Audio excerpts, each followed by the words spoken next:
Off the Hook, airing on offthehooksports.com, your home for real news, real opinions, and what really matters about Tennessee athletics. The Off the Hook podcast at offthehooksports.com or Facebook, YouTube, Twitter, or wherever you go for your favorite podcasts. Apple Podcasts, Spotify, Stitcher, Google Play, TuneIn, iHeart. Like, share, follow, subscribe. Off the Hook with Dave Hooker starts now. Welcome to the program. Caleb Calhoun with us now as we've got a monster show lined up. Amanda LaFratta to join us very shortly. And I tell you what, there is a lot of news to get to, a big show in terms of we're going to visit with Jacob Horn about his favorite part of game day and the season opener. We're also going to visit with Cooper Mays. We're going to get to those Kirk Herbstreit comments. So we'll have the down and dirty at 30 a little bit later.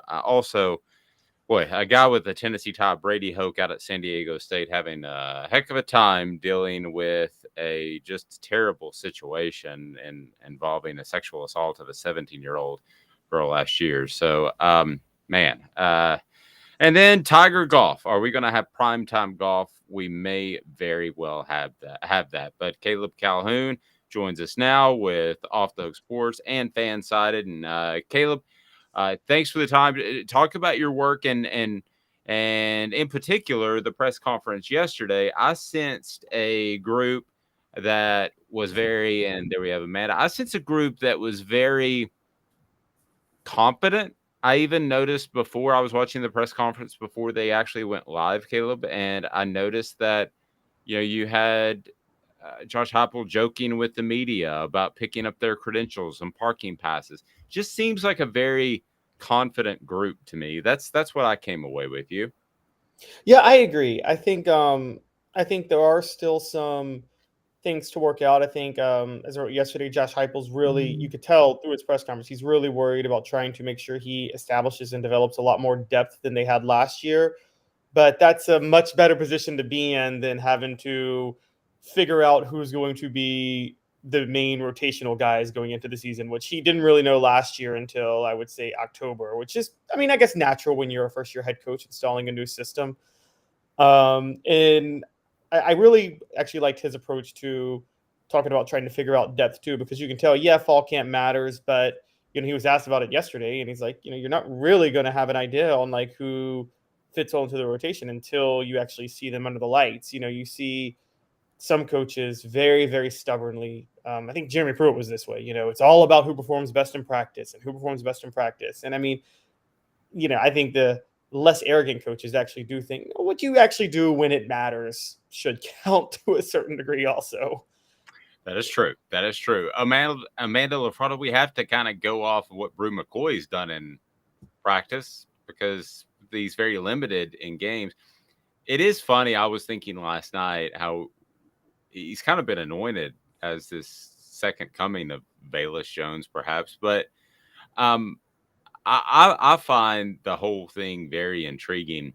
The fact that Tennessee, in the best case scenario, could have, and I don't think I'm exaggerating, Caleb, and you can call me out, could have the best receiver duo in the nation if Brew McCoy comes through. And I'm talking about the top two, and nobody just runs two anymore. But between Tillman and a McCoy at his potential, caveat, that could be a pretty good group, Amanda.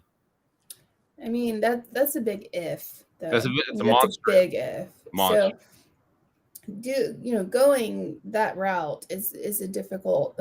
That's a bad route to go because there's a lot of duos around the country that you could say they'll be the best, and they could be the best in the country if someone pans out.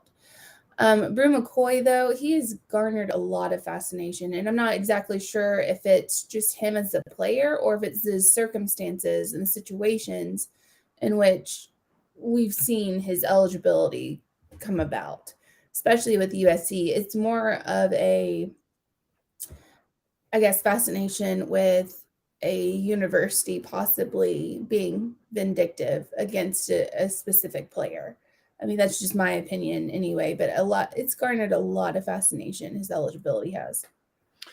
Yeah, I think part of that's being all the way out in California, and there, of course, coming out to Tennessee, if they did hold it up, why did they hold it up? So, Caleb, I want to talk to you about a young man named Amari that could be key for the Vols. And first, though, man, your pet, if it's struggling at all with anxiety, you've got to go to Craft Treats. Craft Treats has the full spectrum CBD treat that contains minor cannabinoids that increase the benefits of CBD. It's great for situational anxiety, things like storm anxiety, car ride anxiety. They've got it all. And great for my dog who's dealing with a little bit of arthritis. All right, Caleb, you wrote about Amari Thomas.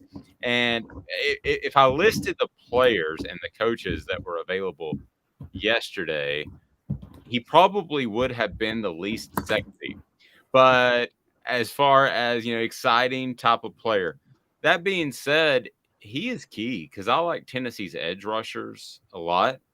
If they don't get that push up the middle, though, they're going to have issues. I think Amari stepping in for Matthew Butler is another one of those big ifs that Tennessee needs for the 2022 season. Yeah, but I agree. Amari's trajectory so far, though, is everything you could ever ask for in a young player. I mean, he was, he joined the team in 2020. He played in every game, mostly as a reserve, but defensive line usually has a pretty deep rotation. And then last year comes along, and the system change didn't really deter his development at all. I mean, and he played in all 13 games, and then he started in 6 of them, and most of those were geared heavily towards the second half of the season. Most of his stats that he was racking up were towards the second half of the season. It's pretty clear if you look at his trajectory, he got better as the year went on. And so, I mean, again, played in every game since he's been in Knoxville, started down the stretch of his sophomore season. So everything's gone the way it should. And I tell you where I got a little shocked was when I saw the depth chart yesterday.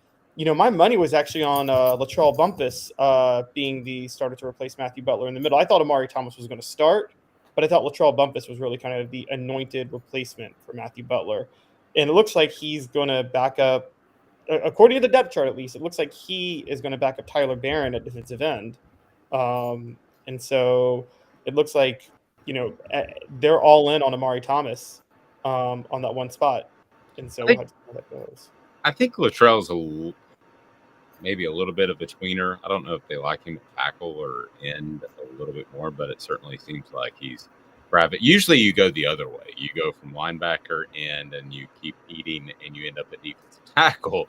But usually you don't go the other way, but I guess it could happen. Amanda, you and I visited with Cedric Tillman way back at SEC Media Days, and I watched his press conference yesterday, and nobody knew who this kid was a year ago. And I think it's cool. Some people might take this the wrong way. I don't mean it this way. That was a confident young man at the podium yesterday. Caleb, I'm not sure if you stayed tuned to all of it, but Amanda, that guy is not shy at all. And he talked about my confidence is sky high. That's paraphrasing. But then at the end of it, he ended everything with for the team. So I think that's what you want to hear. But the young man we met in Atlanta knows that he's pretty darn good after getting a couple of preseason honors. Oh, yeah. I mean, he, in my opinion, and when I met him, he was very humble. I mean, he might have been, confident. There's a difference between confidence and arrogance. And he may have been confident, but he's not arrogant, I don't believe. That's just my opinion. Yeah. I definitely do not want to portray that. Definitely not.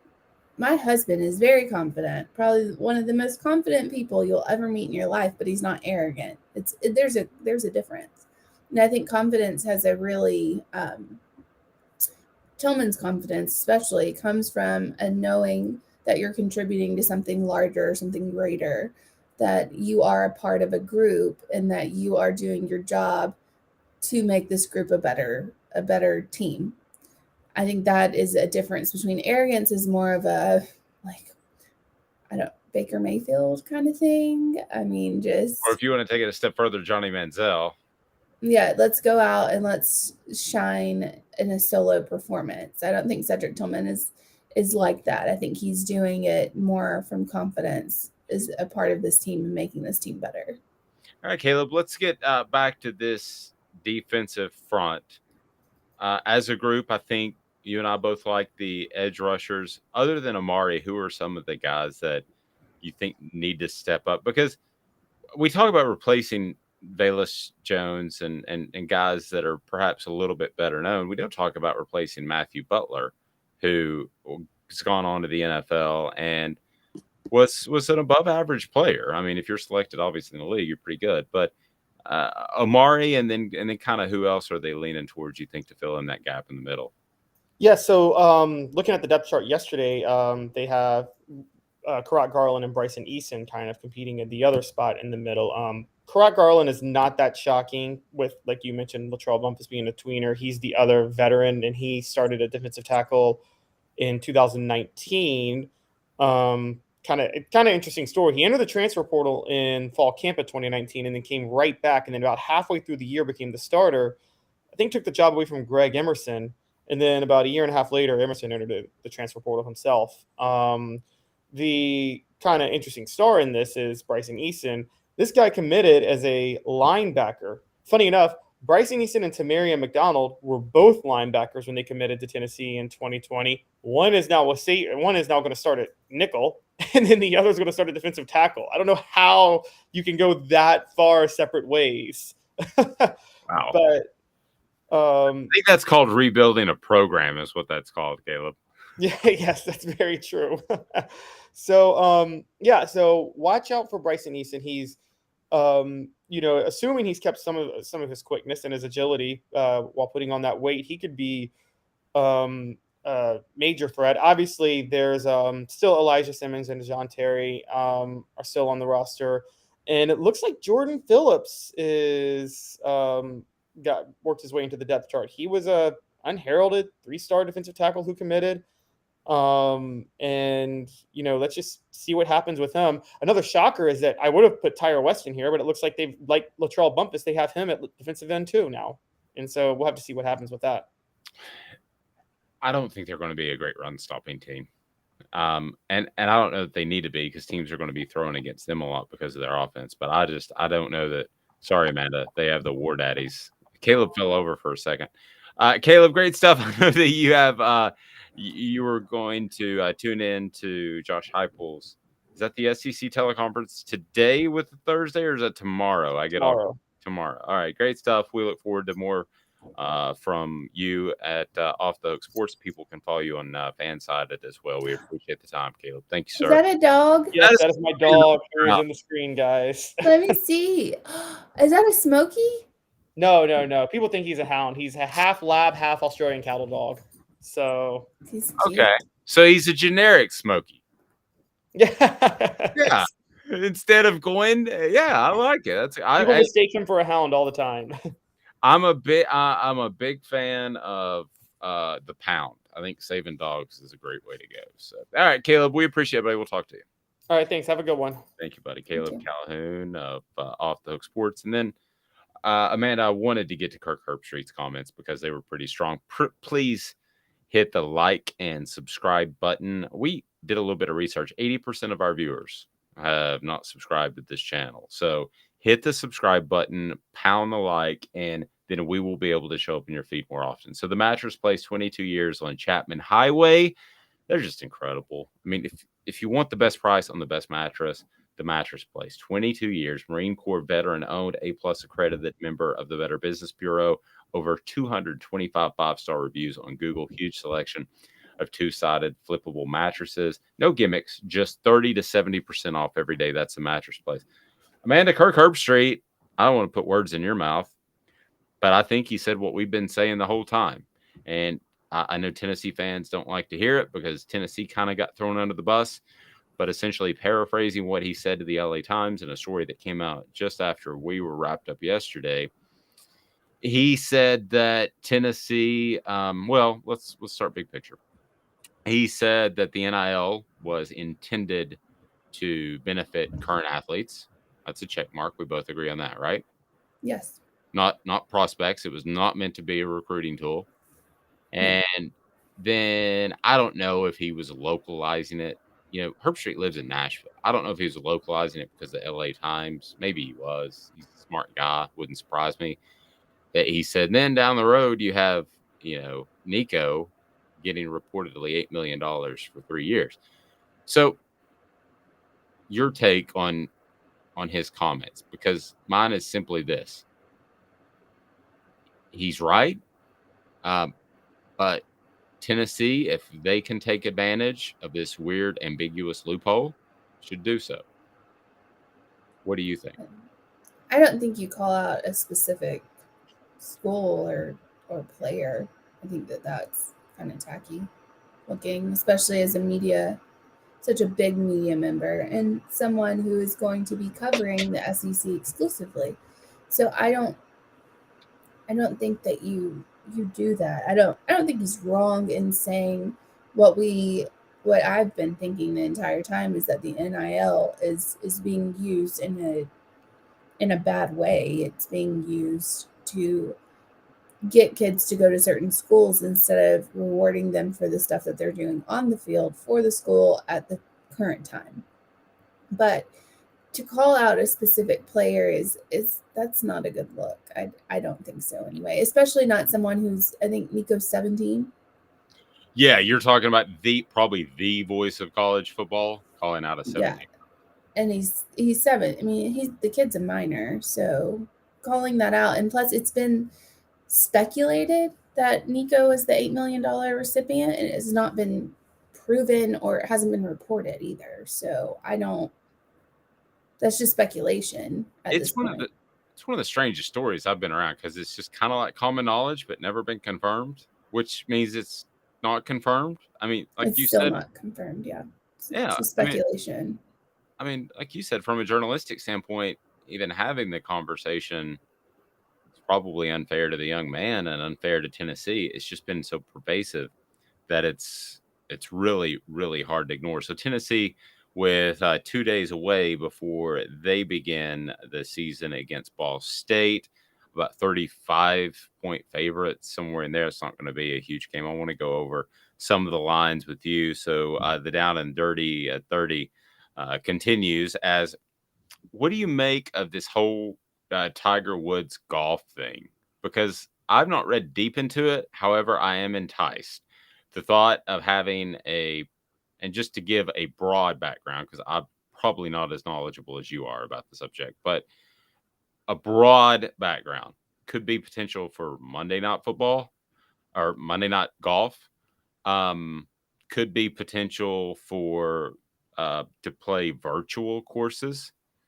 I won't tell you how well I hit the ball at Top Golf recently. I won't share. You've already told me multiple times. Ripped it. Never will hit a club again in my whole life. Okay, so Amanda, your thoughts on Tiger and what he may be able to do? I mean, I think that him and Rory, this is a joint, this is a team thing for both of them, and I think that they took everything that the players who defected to the Live Tour took everything that they were saying and just came back and kind of threw it in their faces to see, like, okay, well, if you're having this problem, play this. If you're having this problem, play this. But the funny part about it is that they have partnered with the PGA. So I'm pretty sure the Live Tour players are not invited. Oh no, so. No.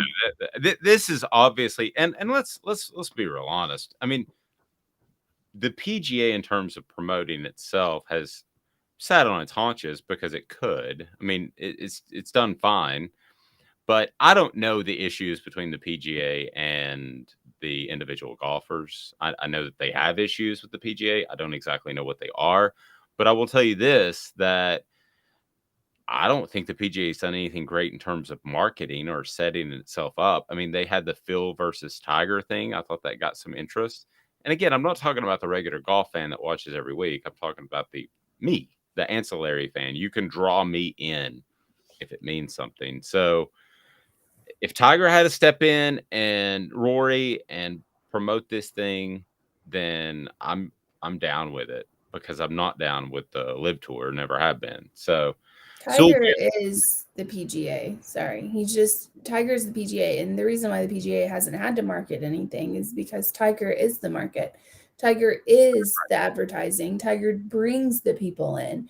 When Tiger came back, the couple of times that he's come back, as far as, that whole debacle with his wife, and then, getting hurt and back surgeries and what have you, when Tiger has come back, it's boomed. So he's the reason. I mean, he is the advertisement. They don't need to advertise, or they haven't before now. It's not even advertising. It's how they place it.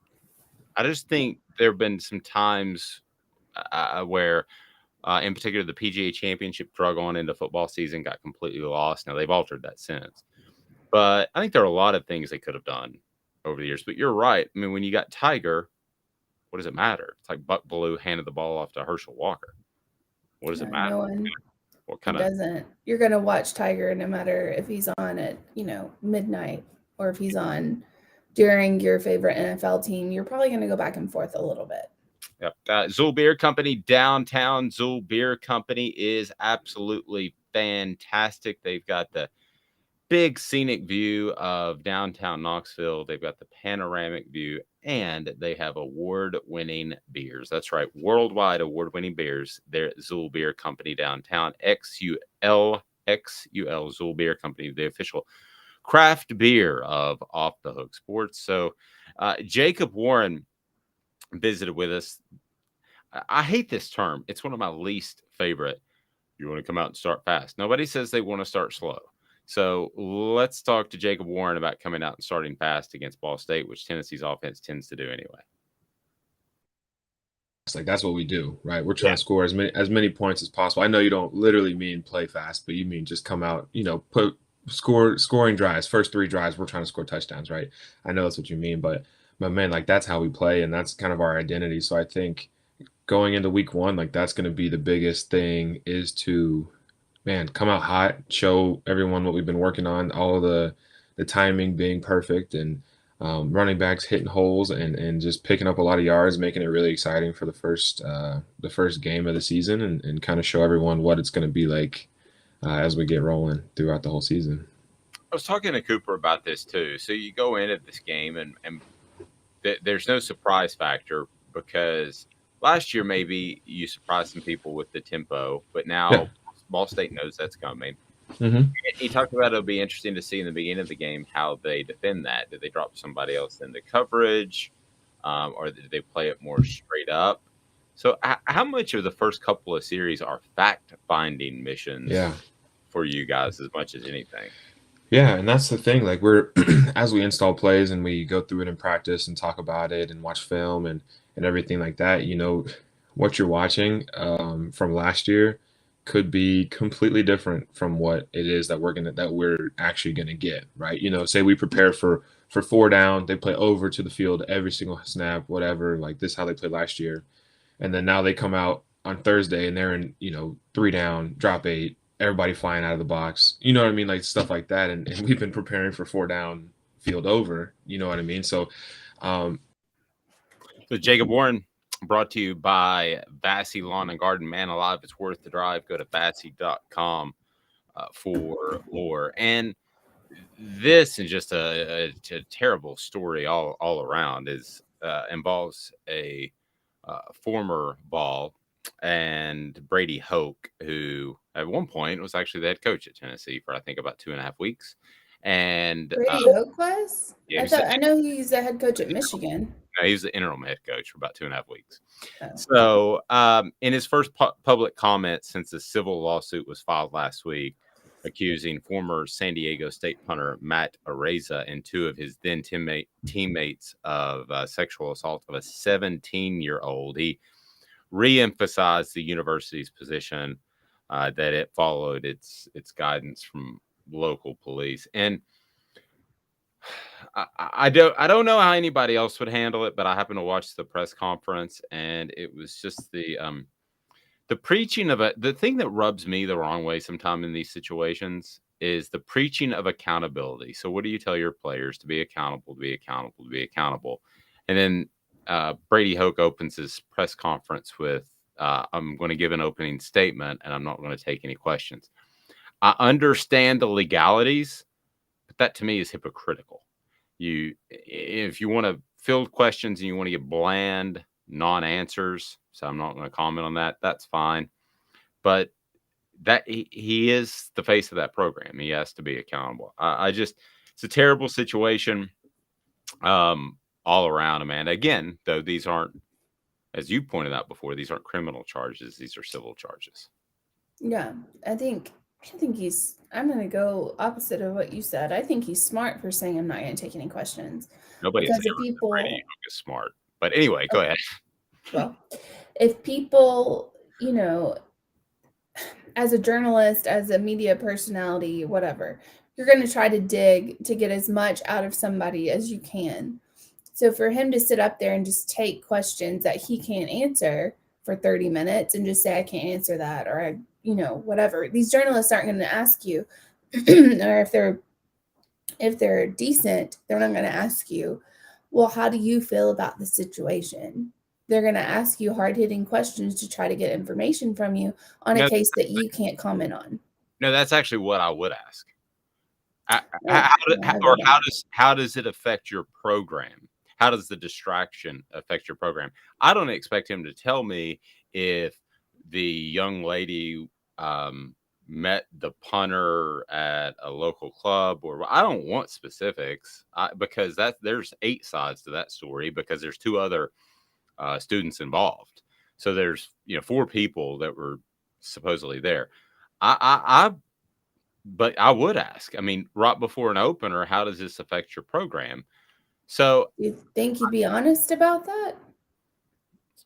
I mean, he can lie on the podium if he wants to. I don't care if he lies, but you can't tell the assembled media not to ask questions about it. Our administration does it all the time. Well, then they're absurd. Yeah, I mean, yeah. I mean, it to me, I don't know. There have been subtle reminders that I don't know that Tennessee's going to win a national championship or make the college football playoff or even win the East or beat Georgia. I don't. But I do think with all that Tennessee's been through, and I think you would agree on this, in the past 15 years, they are in better shape to handle it as opposed to many of the guys in the past that would have handled it. You would not want Jeremy Pruitt at the face of your program when something like this is going down. Josh Heupel hasn't been in this situation quite yet, although there was an issue recently, a disciplinary action, and he said no update. Completely fine with that. But to say that it's not a distraction in this type of salacious story, I think would be a little bit far-fetched. So, Amanda, also gambling lines, which I want to go through. I know you're a big-time gambler. Yep. I am a big-time gambler. Our house is on the line for this football season. Is that it? That's it. The house, car, everything. You took the over-under, but you do follow it closer than I. Yes, I do. I enjoy it. I think it's a fun way. It's like fantasy football. It's a fun way to be invested in games that you normally wouldn't care about. I don't say bet thousands of dollars, for the love of God, don't do that. But like a $5 bet here or there is not terrible. It's fun. Makes it a little different. Also, I want to get into Danny White's tweet about Auburn that Amanda mentioned yesterday. Get her thoughts on some of the lines that we'll start to adjust throughout the week, but I think they settle around Tuesday. And also, we will have comments from Cooper Mays. So a lot going on the program today. Thank you for tuning in. Back in 2 minutes. Tell us about Big Orange Phillies, Mr. Viles. Viles here. I want to personally invite you to North Knoxville's newest sports bar and restaurant. It's Big Orange Phillies, located in Black Oak Center. And yes, folks, it's happening in Halls. Big Orange Phillies offers family-friendly environment with homemade meals and the best deli-style subs around. Billiards, darts, jukebox, shuffleboard, and cornhole, and a full bar. We also offer valet parking on weekends and during special events. We even have a covered back patio. It's happening at Big Orange Phillies. We want, we need, and we appreciate your business. Hi, Mike Davis here with City Heating and Air, reminding you to always dare to compare. Our team provides quality local heating and air service, installation, and maintenance across East Tennessee. We use only the best equipment like American Standard heating and air conditioning for your residential, new construction, or commercial needs. Honesty, dependability, and customer satisfaction have been the cornerstones of our business since 1961. City Heat and Air. There's your pair. This is Al's Nest Barbecue Supply, so come on in and see all the different rubs and sauces we have, plus a complete line of Green Mountain grills. Don't be overwhelmed. We have plenty of help so you can produce the best barbecue and amaze your family and friends. Barbecue is America's food.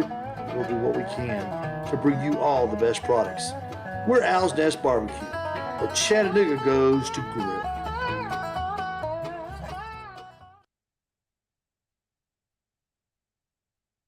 Do you want to own the more that owns every job? Then get to Vassy Lawn and Garden in Cleveland and get you a Toro. I'm David Vassy, here to talk to you about Toro.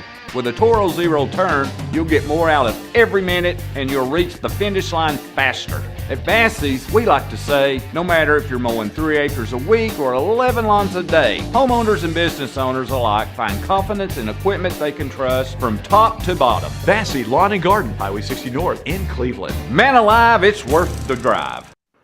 Today's tough question coming up, brought to you by Owl's Nest Barbecue. Today, Owl's Nest Barbecue knows that barbecue is not just a food. They're in Ooltewah. It's a method. It's all about slowly cooking meat at the right temperature, low temperatures. Like to go low. You can cook barbecue in anything from an awesome Green Mountain grill to a crock pot for that matter. But as long as you've got the right sauces and rubs and wood chips and wood pellets, you're going to be taken care of. They've got that at Owl's Nest Barbecue. So today's tough question, brought to you by Owl's Nest Barbecue, is now: we do our research. Have you done your research? We're working like heck. Today's tough question: what's the real debate? You sipping my Soupe Guadalupe? Exclusively on Off the Hook Sports with Dave Hooker and Amanda LaFratta. You drinking my sake, Kimosabi? Oh my God. All right, Amanda LaFratta. Where are we going today? I know we want to get into the Danny White comments a little deeper, but you take this where you would like for it to go. What do we got this morning? All right. So for today's tough question, I don't know if I want to go the golf, even though I don't think it's going to be. I don't think people are going to really jump for joy at this new golf thing, but I guess I will go the spread. The Ball State Tennessee game. When I saw it at Tennessee was favored 32. Has it changed since then? I saw it 34.5 yesterday evening, but I could have been looking at a different book. When you start to get those kind of numbers, they can vacillate, right, about a couple of points. Yes. So my tough question is, over under, do you think Tennessee will beat Ball State by 32? I'll just give them 4 numbers, like 30 or more, 30 or less, 30 or more, 34, 38. All right, let's roll it up there. I think Tennessee's going to win big. I think it's going to be somewhere along the lines of 40 to 45 points. I think Tennessee obviously knows they have a lot on the line. They've got a lot of positive momentum, and they want to keep that going. So your thoughts, if you want to take part, feel free to send us a message on your chat function via Twitter or YouTube, wherever you are. Your thoughts. Does Tennessee cover the spread of, are we saying 30? What's our official spread? What's the OTH official? So we're not giving a spread. We're going to say less than 30. Okay. Or 32, 34, more than 36. Okay. I will go greater than 36. So, did want to touch base on, and you mentioned this yesterday, Danny White, who's the athletic director at the University of Tennessee, said, congratulations, A. Green the Fourth, for getting the heck out of a crazy situation for greener pastures. I admire how you managed that chaos with class and integrity. Look forward to seeing your next chapter. All right, so this is Tennessee's athletic director, a sitting athletic director. And he is referring to the AD at Auburn, who is moving on. And I think it's probably somewhat mutual, if not more on his behalf. We talked a little bit about, and Amanda being a little bit younger, she got a little bit of a history lesson with Bobby Louder, who was the guy that ultimately had all the power at a school and ran it his way and ran it into the ground. Essentially, he did that for years.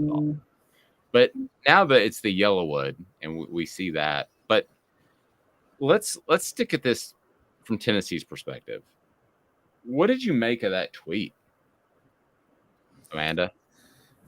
I mean, I don't mind ever anyone throwing shade at Auburn because it's Auburn. And I also don't mind it when people throw shade at, people or things that they think are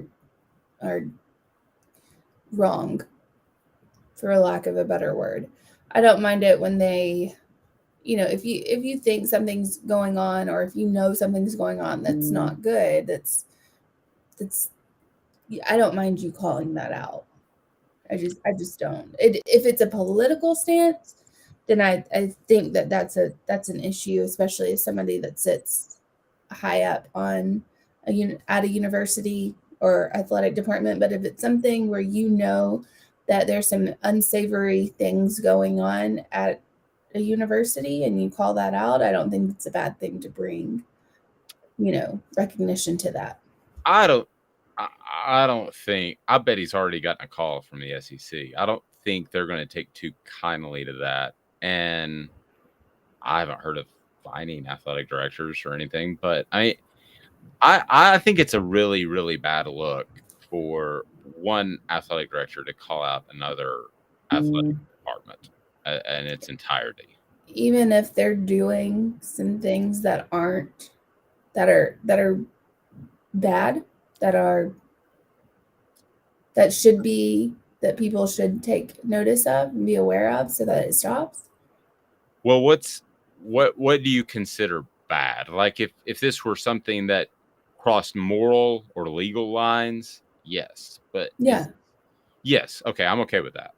But this to me is more about some booster, and I'm guessing it's the Yellowwood guy, I don't know.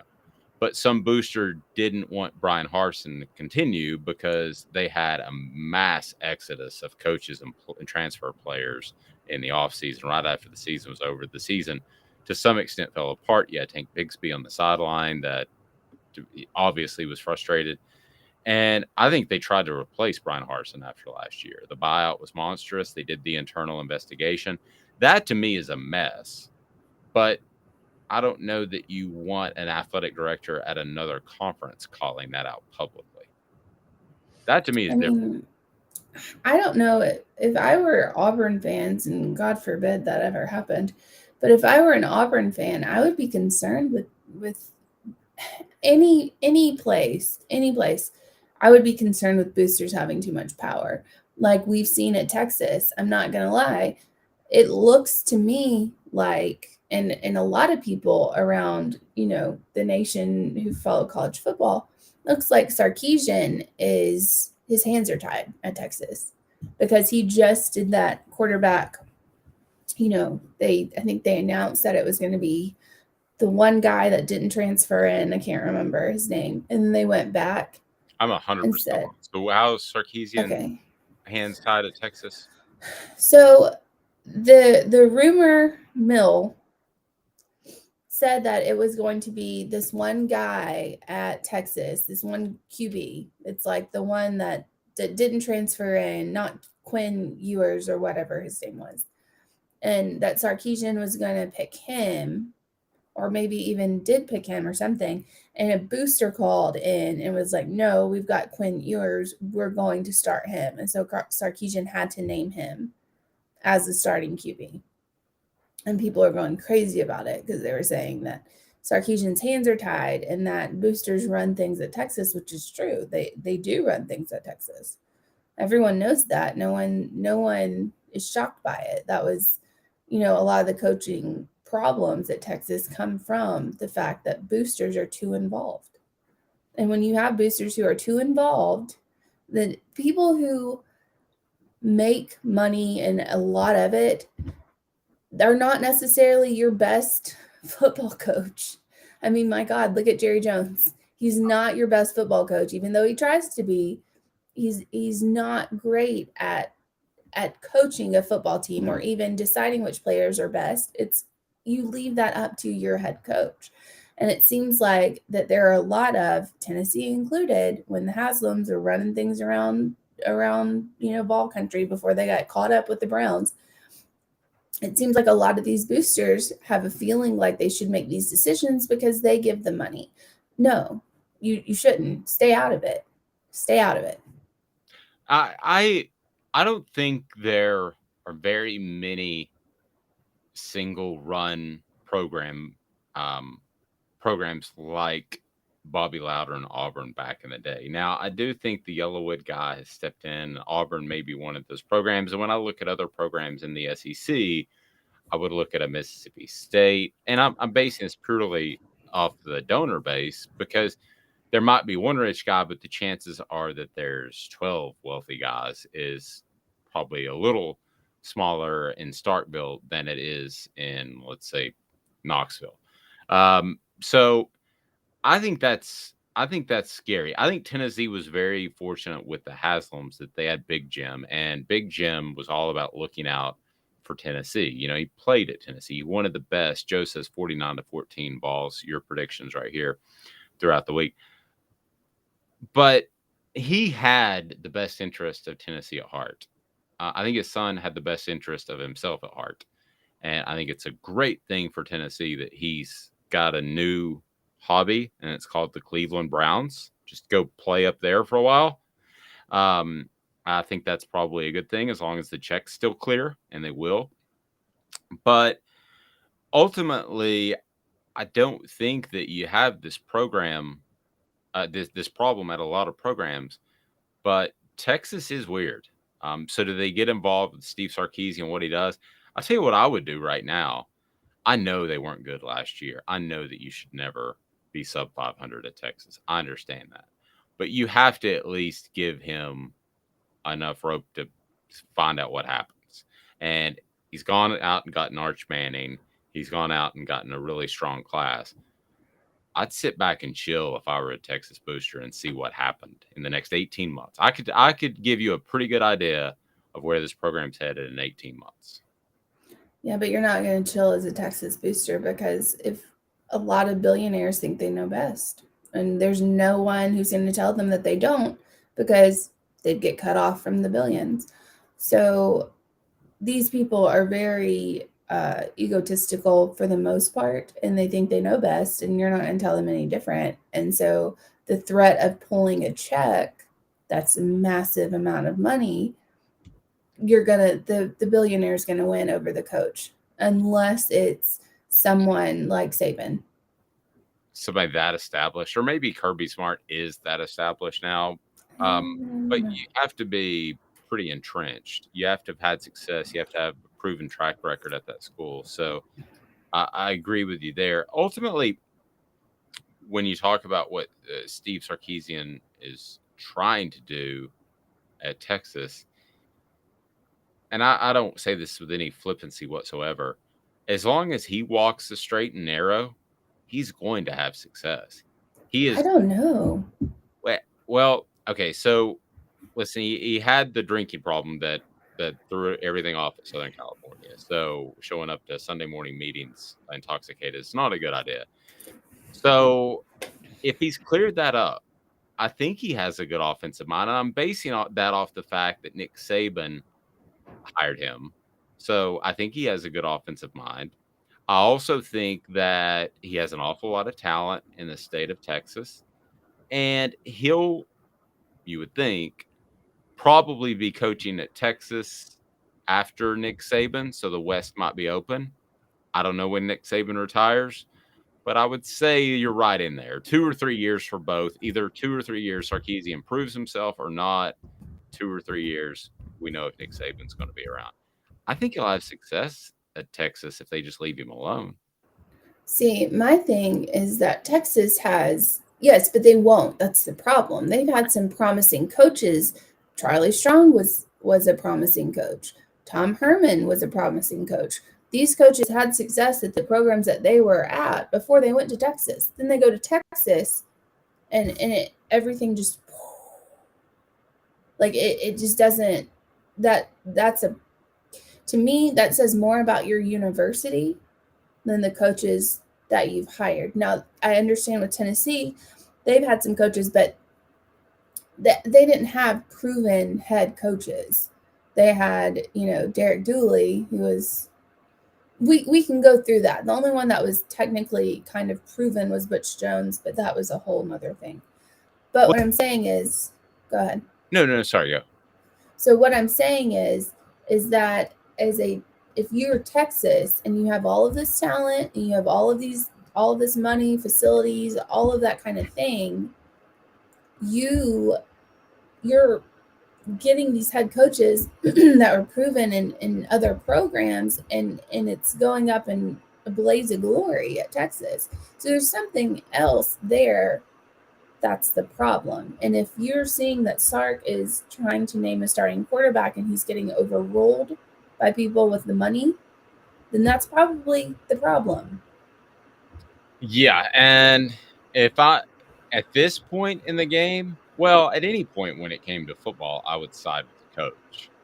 But especially at this point in the game, in which, and I don't know the timing of all this, it looks like that Ewers was named the starter about the 10th of August, somewhere in there. So, maybe that's when he got the phone call that they didn't think he should be the starter. But really, I mean, even if Ewers is just a placeholder, that's not the worst thing in the world, because you are 1 year away from another Manning. That's not a bad deal. I'd leave him alone. I mean, you and I could debate whether he'll have success.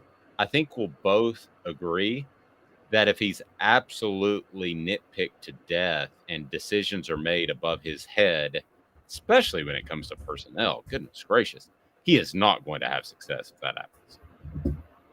No, I mean, he's not. And it was between Quinn Ewers, who was the one that came in, that was highly touted, and he transferred in, and Hudson Card, I believe, is the other one. Quite a card.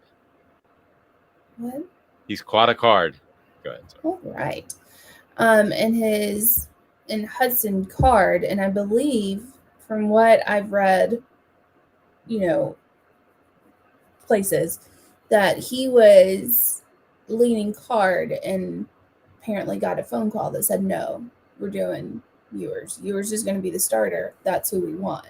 That's who we're paying for, basically. And so I had to change that up to say, okay, Ewers is going to be the starter, when in actuality, he didn't want that. I don't think I believe that. I do. I don't. I don't. I think a coach. I believe it. I think a coach being asked to make. I've never heard of that, personnel decisions. I mean, if that's the case, then he's not going to win there, and they've got big problems. Well, I mean, I think we can see from their past, even when, Charlie Strong had to come in there and clean house. I mean, he had to come in there and clean house from, what was the guy's name that was there for forever? Older guy. Oh. Something more. Before yeah. Charlie Strong. Yeah, won a national championship with Vince Young. You're going right. Yes. All right. But anyway, his name will pop in my head here. But he, like Mackmore or something like that, he had to, Charlie Strong had to get in there and clean house. I mean, you can look back on that.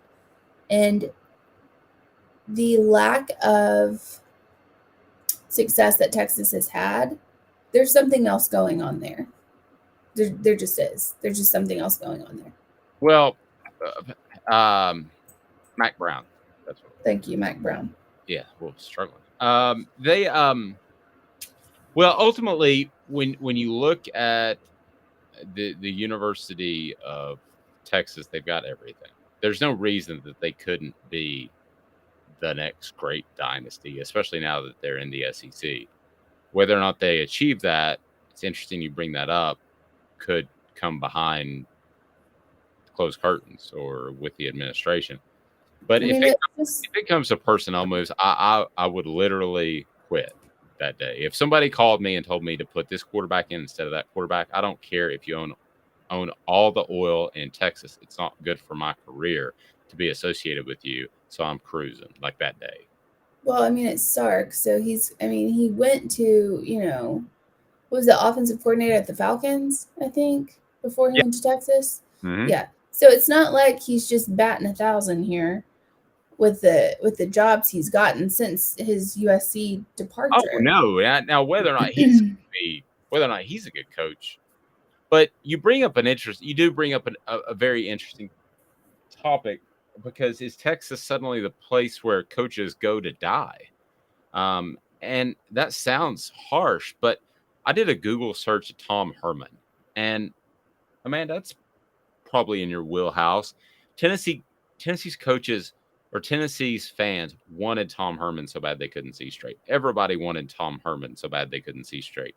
Tom Herman is now, after being the head coach at Texas, he's an analyst with the Chicago Bears. So did they make a bad hire, or did it go so poorly that it negatively affected his career forever? I don't know, but I know it is the same with the Cleveland Browns. It's at some point it's dysfunction in the program. At some point is dysfunction in the program. Cleveland Browns drafted, I don't know how many quarterbacks the first round. I have no idea how many. Going back to the days of Tim Couch, you had Brady Quinn, and you had Brandon Whedon, and you had Johnny Manziel. I mean, you had multitudes of quarterbacks. At some point, it's no longer the quarterbacks that you're drafting. It is an issue within your program.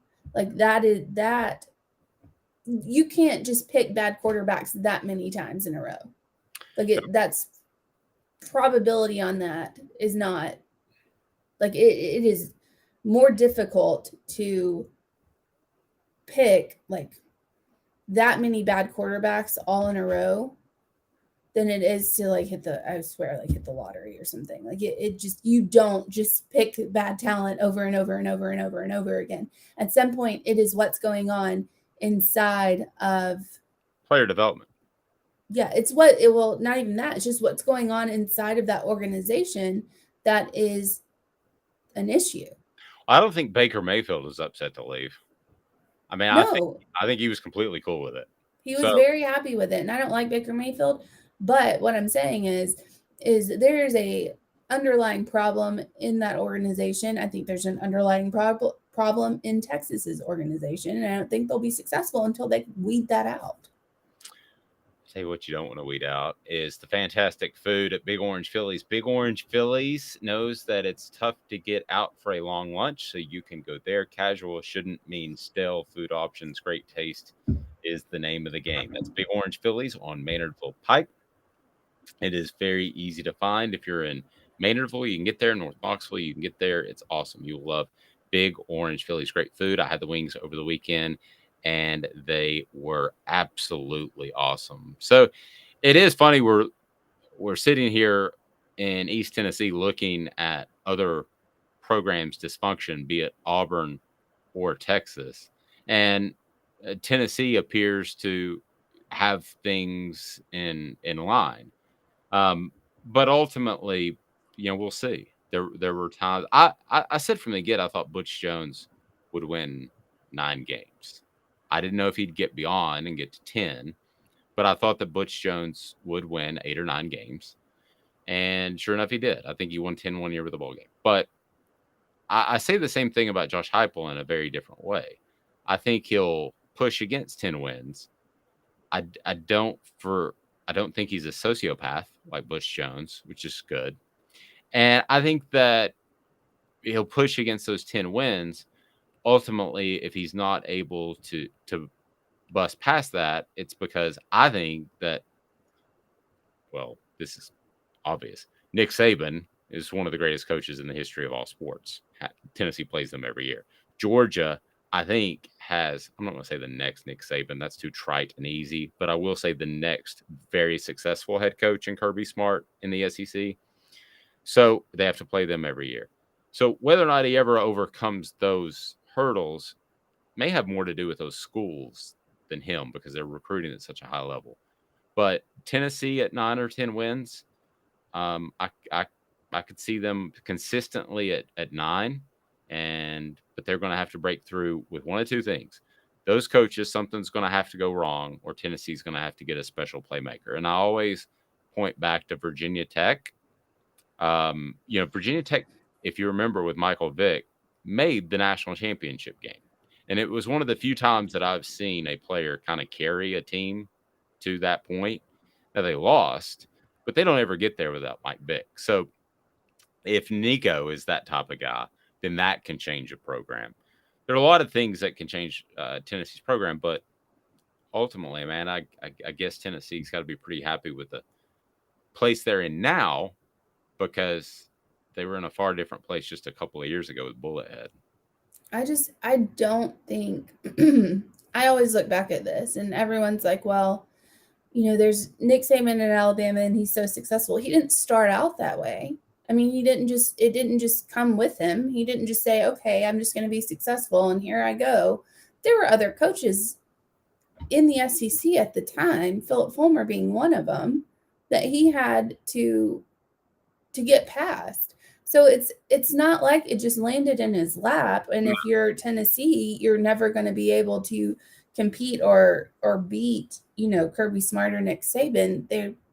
They came from somewhere, and Josh Heupel might be that kind of caliber coach. You don't know. I mean, we're in his second year. So I don't think we should say unless something happens to these coaches, well, maybe Josh Heupel just becomes a better coach. Maybe he just does better with what he has. And then maybe after that, he recruits and it's more successful recruiting for Tennessee. And then maybe they become the number one. I don't think it's just unless something happens to Kirby Smart or Nick Saban that we, say, okay, well, we're just going to have 10 wins because we play them every year. So those are automatic losses. I think that why can't Josh Heupel get up there? I understand that you're not going to have somebody at Mississippi State that can do it. You're not going to have somebody, no offense to Arkansas, that can do it. But Tennessee is a different program. Like they're different. That could very well happen. Yeah, it definitely could.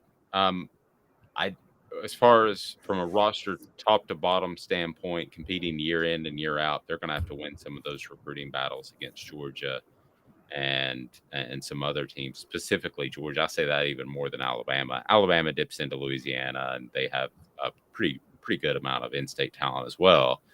So, I mean, you don't have to beat them at recruiting, but you've got to beat Georgia on occasion to be competitive. And I'm not talking about a one-year thing. You picked Tennessee to upset Georgia this year. I did. I'm definitely not talking about a one-year thing. I'm not talking about things could happen, quirky. I mean, if you want to go back to the 1998 national championship season, Tennessee probably shouldn't have beat Florida. Florida had a couple of turnovers inside Tennessee's own 5-yard line. They had more yards than Tennessee, but Tennessee got it out the win. So, I mean, that can happen. But as far as competing on a year-in and year-out basis where it's within a touchdown or two, I think they've got a little bit of ground to go. You don't have to worry about grounding your coffee if you want to pick it up right there at Honeybee's because you can have a cup there. But if you want to ground it at home, you can do that as well. You're a big Honeybee's fan. It's the bees, not the bucks, Amanda LaFratta. Why? It's just great coffee, to be honest. It's just without anything about veteran owned or top 5% beans and all that stuff. We could list all that all day, but at the end of the, it's just great coffee. You wake up and you have it and it kickstarts your day, and it's, you know you're supporting local. Not only is it great, it's local, and that helps, everybody. Not going to the big named chain. Going to your local person is much better off. Like you're much better off. And you can order online Beat Coffee. So check them out. Back in 2 minutes, Cooper Mays, Message Board Bingo, and also This Day in Sports History with Amanda LaFratta and Dave Hooker. Viles here, Viles Automotive on Callahan Drive. I've been selling cars here in East Tennessee for 27 years. In that time, I've come to realize it's not about the car. It's about you, the customer. So I'm here to take care of you just like family. Good credit, bad credit, you name it, we can get you taken care of. If we don't have it, we can find it for you. We go across the country to get any vehicle that you want. And here at Viles Automotive, we don't believe in fake numbers. We just give you great deals. And as always, we want, we need, and we appreciate your business. Do you want to own the more that owns every job? Then get to Vassy Lawn and Garden in Cleveland and get you a Toro. I'm David Vassy, here to talk to you about Toro. With a Toro Zero Turn, you'll get more out of every minute and you'll reach the finish line faster. At Vassy's, we like to say, no matter if you're mowing 3 acres a week or 11 lawns a day, homeowners and business owners alike find confidence in equipment they can trust from top to bottom. Vassy Lawn and Garden, Highway 60 North in Cleveland. Man alive, it's worth the drive. This is Steve Rain. I own the Midnight Oil and Michelin Tire Direct service station here in Ottawa. It's not a fancy place, never has been, but it's a clean place with clean restrooms and good folks who work here. We sell gas and fix cars, nothing glamorous, but we love what we do and we're going to keep doing it for a long time to come. There's not many real service stations left, and that's a shame. We're the guys just like the guys back in your hometown. We'll fix your tire, change your oil, and put a new set of Michelins on your car. If you want a Twinkie, you'll just have to keep on going. Thanks for the business.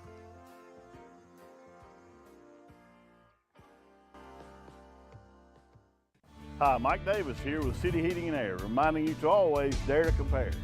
Our team provides quality local heating and air service, installation, and maintenance across East Tennessee.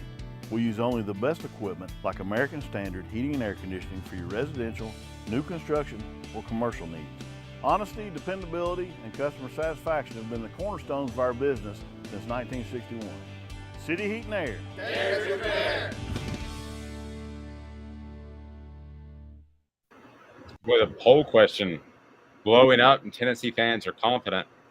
So we had 36 or more getting 50% of the vote. Less than 30 is getting 31% of the vote. So maybe some people think it'll be close. Don't. You just heard from City Heating and Air Conditioning. They provided East Tennesseans with honest, dependable heating and cooling service. Here is Cooper Mays talking about Ball State with Amanda LaFratta on Depot. It's against in practice. Let me get your thoughts because I know you've seen tape on Ball State just in general. What do they like to do? What do you make of them? Yeah, I would say they're a group of guys that are pretty well coached. That's kind of something that our coaching staff has preached. They said that his coach is pretty well respected in the coaching world, and his guys are always going to play within their rules. And I think they kind of mix it up a little bit, varying up their fronts a little bit. It's hard, being at Tennessee because we play such a different offense from everybody else that it kind of, you never really know what you're going to get till game day kind of thing. Because people could play you different than they play, normal offenses. And, just it's kind of a guessing game until when the ball touches the ground. Well, that's interesting. If you can dumb it down for me a little bit. So what are the different approaches to try to stop this offense? Because with the way it moves, I mean, that's going to be a challenge for every opponent you face. Yeah. A lot of people will try to put an extra person in coverage against us, and they'll just try to, slow us down and try to put as much guys back there in coverage as possible and try to basically take the back of the defense and make it impenetrable, if that makes sense. Like if you got so many DBs back there, you can only take up so much yards, you know what I'm saying, before they get tackled. It's very hard to get behind a defense that drops 8 people. Well, true. But as an offensive lineman, do you see that? Do you say, hey, well, let's run the football? Yeah, for sure. I mean, that's what you've got to do, kind of, I think, or that's what you got to start out doing. I mean, if they're going to drop 8, then they're going to give you 7, 8, and 9 yard runs every time if you're blocking it up correctly. So it depends. It's just, honestly, it just slows you down more than stops you, if that makes sense. So again, we remind you to hit that like and subscribe button, especially the subscribe button that's right there, so we can be a part of your day each and every day. We're here at 8:30 coming up, message for bingo. And also This Day in Sports History. You wrote a great piece, Amanda, about Hooper, and Tennessee's offense is going to be the aggressor. There's no question about that. But how do other teams defend that now that they have a year under their belt? I don't know of any exotic defenses that are out there, but I also didn't know of the Prowler defense and some other defenses that actually worked. So maybe there is something out there, but if somebody figures something out, they need to let everybody else know, because right now Tennessee's not having any trouble scoring points. No, I mean, honestly, let's look at this. If Nick Saban hasn't figured it out yet, no one's figured it out yet. I mean, that's just how it goes. Nick Saban is the most intelligent defensive mind in college football today, at least today. Now, the way you beat Nick Saban is figure out how to outsmart him during the game, or just let his top two receivers go down in blaze of glory and ACL tears or whatever. It's terrible. But defensively speaking, if Nick Saban is playing a defense where you can gain a bunch of yards, just don't let him score a ton of points, then that's probably the defense that you should be playing as well. I don't think there's anything better than that. You're not going to stop the yards. Any defense out there, you're not going to stop with the way the offenses are playing lately. You're not going to stop the yards. The yards are going to be astronomical. What you need to worry about and you need to stop are the points. There's a very different game in 3 field goals versus 3 touchdowns. Like, it's just a very different game. Just keep them to the field goals. Give up the yards. Give up the big plays. Just keep them out of the end zone. Dave 10 years ago would have called you crazy. Dave 10 years right now says that is very, very insightful, because the bend but don't break defense used to be like a naughty word. And now it is just where college football is, because the bottom line, and not just with what Heupel's doing, but with the ability to have offensive linemen downfield, and those rules are so loose with the RPO game and the similar changes the NFL has made in terms of how you can touch receivers. Man, it's an offensive game. So when you get everybody bunched down there in 20 yards, you get at the 10-yard line, that's when you've got to make your plays. So at the end of the day, you're right. 500 yards. Let's say you're an SEC opponent.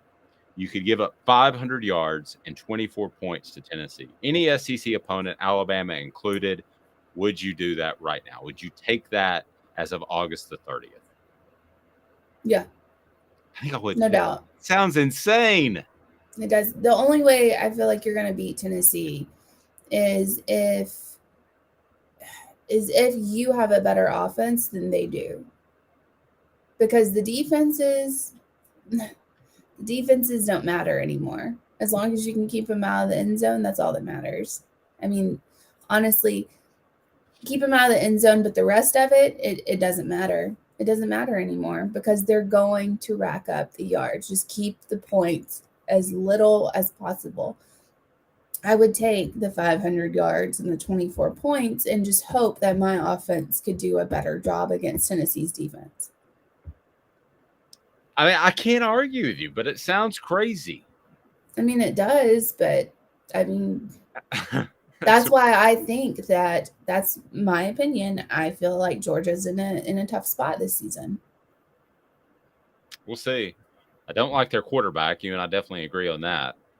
Yeah. Pedigo, Chattanooga, locally owned store where you'll be treated like family. The region's foremost electric bike experts. They put their hearts into helping you find the perfect electric bike, and they get the most out of it for many years to come. Pedigo electric bike is awesome. A great way to get around Chattanooga and beyond. So it is time for my favorite message board bingo, of which I am pretty much undefeated. So we'll go ahead and get that started with message board bingo. It's now Amanda LaFratta. All right. That is It's exciting. loud. Exciting. It is exciting. Fired So up. I'm gonna do something a little different today Oh, because no. I'm scared. I don't want you to keep getting, you're just doing too well at this. So I'm going to change it up so that you don't. Sweet liar. You're a Yeah, very sweet liar. Thank you. I just don't, I want to change it up so that maybe it's more difficult.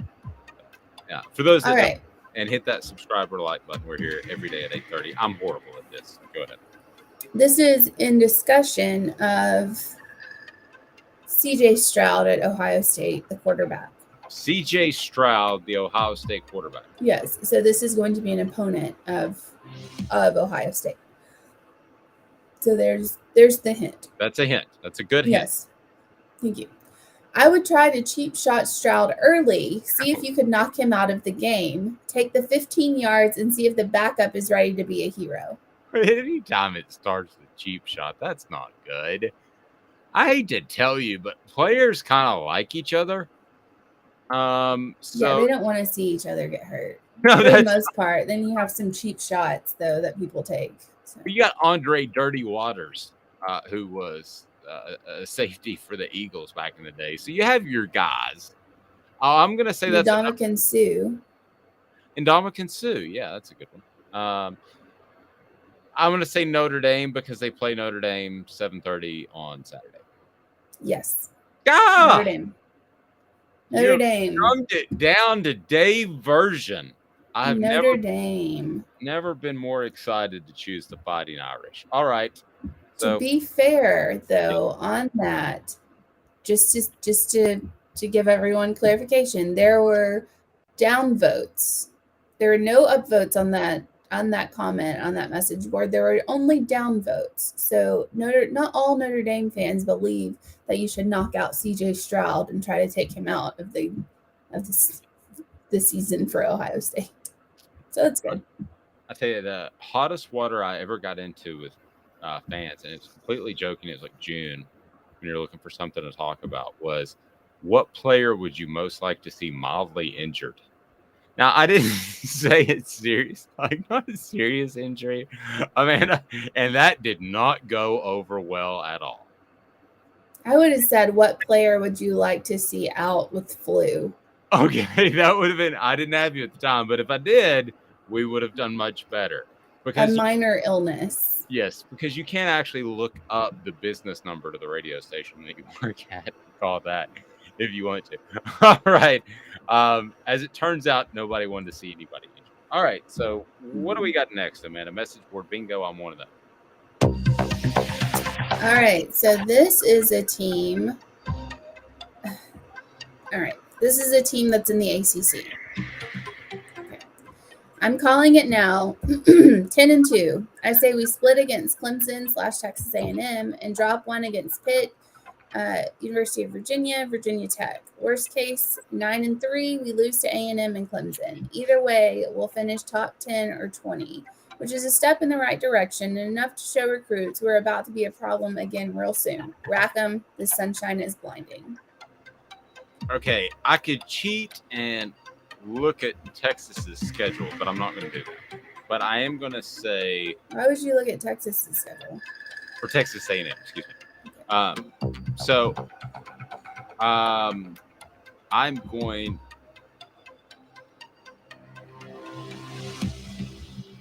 Man, that's a difficult one.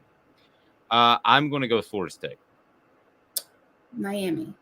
I couldn't remember if it was Miami or Florida State that played Texas A&M this year. Close. So okay, so I have two more, but one is just not a guessing game. One's not a guessing game. One is just hilarious. So this one is, I'm not going to give you a hint because if you don't get it, then you don't get it. I sleep very well at night knowing that every little criticism or Twitter troll he sees makes him squirm. The dude is a complete narcissist. This is exactly why Twitter Army shouldn't let up in his and USC's mentions. You know he sees the numbers / all the replies crapping on him. Get in his head. I want to see him crumble and break. And I can wish all that on him while also having moved on and being completely content with where we are now, both can be true. I would say it's a Tennessee fan. Wait, aren't they ripping Southern California? Yeah. Who would be ripping Southern California? And Lincoln Riley. Oh, okay. And Okay. I've moved on. Oklahoma. I thought Tennessee had – Joe guessed Tennessee too. I thought Tennessee moved on from Brew McCoy. I thought that's what the move on thing. That's where Joe and I got lost. Okay. It's okay. No, but I got you. Okay, this dude is a complete narcissist. That's Lincoln Riley. That's obviously not, apparently Lincoln Riley had nothing to do with the Brew McCoy situation. So was that all right? Was that meant to be slightly sarcastic? A little bit. So this is just a funny one. I just like it. Do we need the bed? You can. I don't care. You can play the bed if you want. All right. I need family advice. My mother-in-law's birthday is within the next week. Every year, I swear she looks at the football schedule to see when we're playing and asks to have a meal during that exact time. This year, for the first time in years, she wants her birthday meal on a Sunday evening. So help me out here. What are the most creative excuses that you have used to miss an event to watch a game? To watch it, well, I mean, that was my I don't know. What about you? I mean, do you want me to name an event? Yeah, have you ever used an excuse to watch a sporting event and get out of something else? I don't know if I've used an excuse. Well, probably, but I can't remember. It's probably been a couple of times I've done that. But I used my AirPods during a wedding. To listen to a game? Yes, it did. It was a big game. Well, first of all, nobody should have their wedding on a Saturday. Don't get married during the fall. Yeah. If you do, get married on a Sunday. Cheaper anyway. My respect level just went up for Amanda, and it was already pretty high. That's pretty strong. Did you purposely wear your hair down? Like, I can barely see your earbuds now. So Yes, I did. Purposely wore it down so nobody would know. Did you sit sit in the back of the sanctuary or ceremony? No, I've done this twice now. Oh my gosh! Now that's just over the top. That's just absolutely horrible. That's not horrible. I was there. I was present, but I was listening to my game, so that's not horrible. We're supposed to be all emotional, and this is lovey-dovey time. And girls, why would I be emotional? Girls do at weddings, right? But instead, you're listening to the third quarter of the Iron Bowl or whatever the case may be. So, did you have? Okay, so was anybody with you? Yes. Did you have a date at this wedding? Okay. Was this person aware that you had earpods in, and were they complicit, opposed, or just like do what you do? They held my phone so that I could watch the game while listening to it. That's horrible. And let me hotspot off. You're the worst person. So these people are making you're terrible. These people are making a lifelong decision to be joined, better or for worse, and you're waiting to see about what Eli Gold says about the spot. Okay, first of all, I have YouTube TV, so it was on. I was literally watching the game and listening to it at the same time. Look, I'm not a part of your lives. I'm not going to help your marriage or hurt it. It's not up to me if your marriage survives. Y'all can say your sweet little nothings to each other. That's fine. Lovey-dovey. Yay. Congratulations. I mean, good for you guys. But my game's on. So that affects my life. Your marriage doesn't affect my life. My game is on. Joe says, Amanda, my new favorite person. It's all about that energy. Yeah, that's pretty good energy. How long ago has this been? I'm not going to say because that'll give it away. Okay, well, did the did the marriage last? I guess is the question. Wait, Yeah. what's more important? Did your team win or did the marriage last? My team won So that's both more times. both times. Yes, that's all I cared about. Right. And the marriages, plural? They are going well. I also went to had pit passes for the Bristol race last year and sat at Joey Logano's pit to watch the Alabama-Florida game while everybody else was doing NASCAR race things and looking at finding the drivers and all that stuff. I just sat in the pits to watch the game on Joey Logano's TV. Well, I tell you, I don't blame you on that. Bristol is so tight in the infield. It's just like you want to find a little place to hide because there are cars flying around everywhere. And no, I've definitely had people in the way and been the person in the way because it's so tight down there at Bristol. It's amazing. And you've been to both big tracks and little tracks. I don't know if you went to Bristol first, but you go to Bristol and you're like, this is pretty frenetic as far as moving around the infield, getting interviews, leaving the press room, going up to the press box, moving around. And then you go to where it's laid out like at a Daytona or Talladega where they have plenty of space. And you're like, they bring the guys to you to be interviewed. And it's like, I didn't interview anybody. I was just there to watch it. I went because my husband loves it. So. Or what were you going to ask them? Were you going to ask them, hey, what did you think about that Florida drive? No, I wasn't going to ask anything. I was just there. I wasn't watching you run around the track. I was watching a game. Yeah, I was just there because, my husband and his friends are all jacked up on Mountain Dew about NASCAR. And I like NASCAR, don't get me wrong, but I was more concerned with the outcome of that game than I was with anything about the race. Fair. You'll be happy with any outcome at Vols Automotive Group on Callahan. Vols Automotive Group, their mission is to be the automotive home of drivers in the Knoxville, Tennessee area. Vast selection of used vehicles, exceptional car care, and car service with a smile. They also have the car service and repair work. But the one thing I want you to take away from my message about Vols Automotive Group is integrity. They want, they need, and they appreciate your business. So Vols Automotive Group right there on Callahan. So they will take care of you. Also the home of the Vol Report with John Adams. So Amanda, it is time for this day in sports history. Just for the record, so I went 1 and with a playful 3 on message board bingo. The last one, no one, I don't think you even guessed who it was, which I didn't think you should. 1 and 2, that gets you into the Major League Baseball Hall of Fame. Well, actually 1 and 3, because there was a hint in this one, and it was this year for the first time in years, she wants her birthday meal on a Sunday evening. So it was a team that played on a Sunday evening. Oh. So we haven't answered that one yet? Or did we get No. sidetracked? Okay, what is it? Who is it? Florida State. Florida State.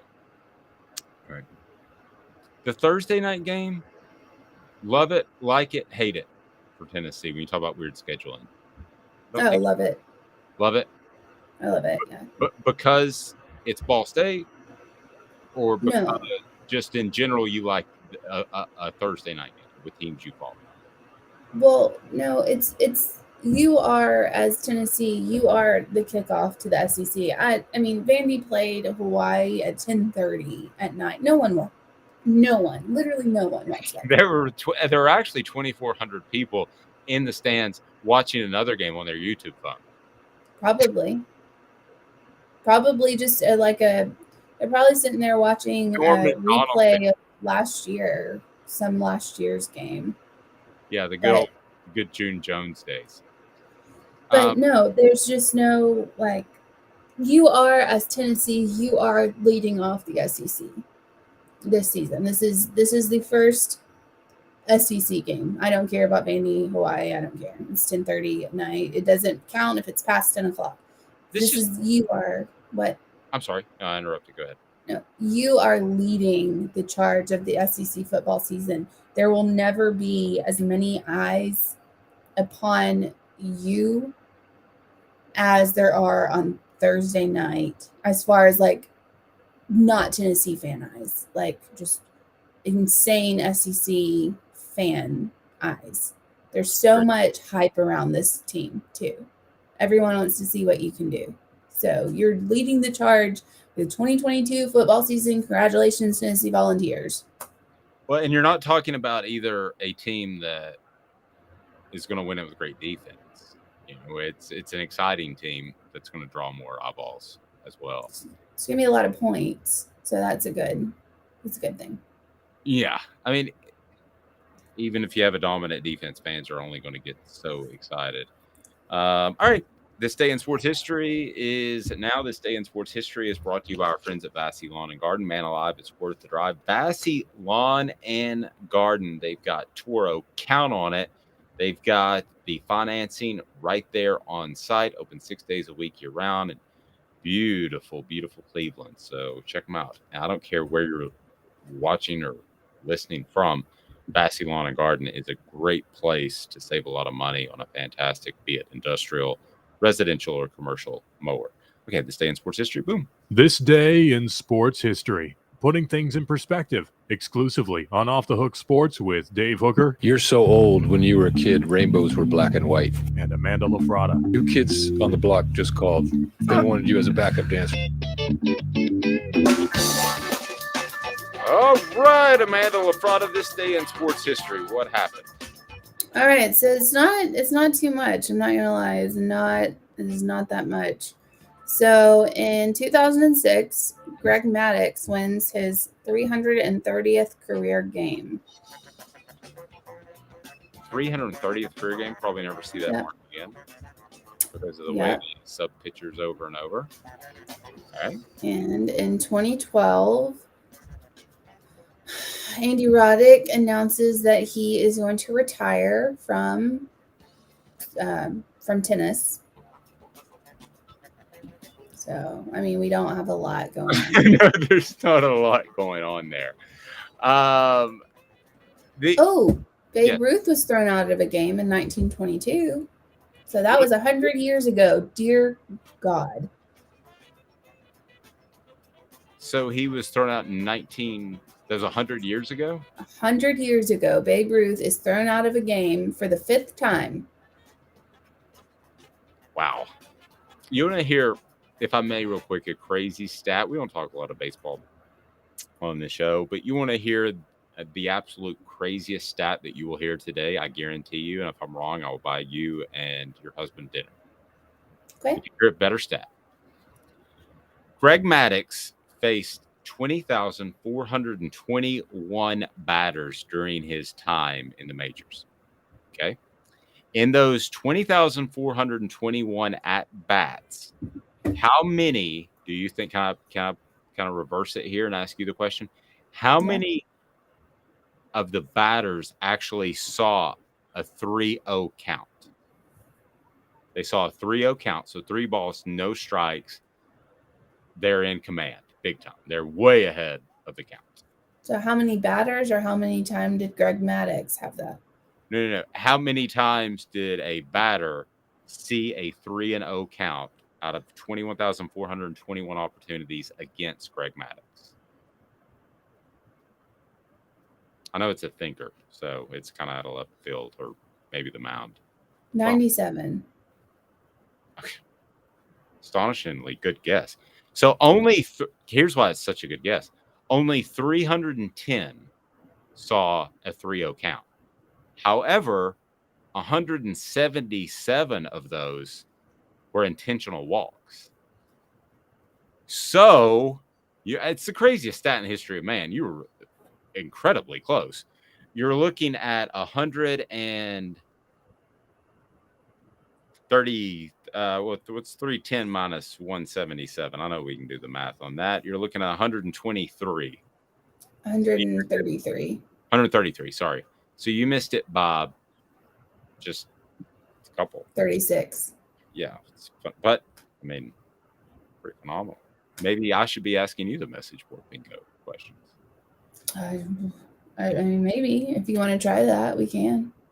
I think that I don't think it would be nearly as entertaining, but I think you would have more success. I don't know. Some of these are difficult. Yeah, some are difficult. She is Amanda LaFratta, never difficult. Off the Hook Sports today. We will have. Yeah, ask David. We will have a full lineup today on offthehooksports.com. So we encourage you to check that out. Also, dropping throughout the week, Chris Landry as he breaks down the Tennessee Ball State game. Chris Landry, of course, played for or coached for Bill Belichick. Was a scout for Nick Saban, so he knows his stuff. So check it out. This has been a production of Off the